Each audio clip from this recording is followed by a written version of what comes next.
Milli Məclisin müstəqillikdən keçən 35 il ərzində qəbul etdiyi qaçqınlıq və köçkünlük aktları artıq tarixə qovuşur.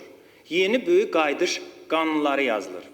Parlament həyatında müstəsna yer tutan hazırki akt gələcəkdə millətimizin və dövlətimizin tarixində şanlı səhvəyə çevriləcəkdir. Çünki böyük qayıdış qanunları məğlubiyyət, işğal və köçkünlük dövrünün bitdiyini, qalib 100 ilin başlandığını göstərən əsas milli ideyadır. Dövlət məcburi köçkün statusunu ləğv etmir.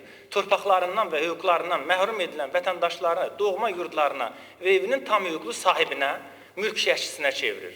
Hər bir Azərbaycanlı üçün qürurlu hadisə 200 illik qaçqınlıq və köçkünlük dalğasına son qoyulmasıdır. Göründüyü kimi iki hüquqi siyasi anlayış bir-birindən tam fərqlidir. Statusun ləğvi hüquq itkisi kimi başa düşülə bilərdi. Lakin layihənin əsas ideyası və məqsədi tamamilə başqadır. Burada insan müvəqqəti statusdan daimi hüquqa, müvəqqəti məskunlaşmadan daimi mülkiyyət hüququna keçir. Dövlət himayəsindən evinin tam hüquqlu sahibi olur. Qaçqınlar, məcburi köçkünlər, didərginlər kimi uzun 10 illər beynəlxalq məkanda təqdim olunan insanlar nəhayət bundan sonraki dövrdə tam hüquqlu vətəndaş statusunu bərqərar edir. Necə ki ərazimizin, necə ki suverenliyimizin, indi də vətəndaşımızın bütövlüyünü biz təmin etmiş oluruq.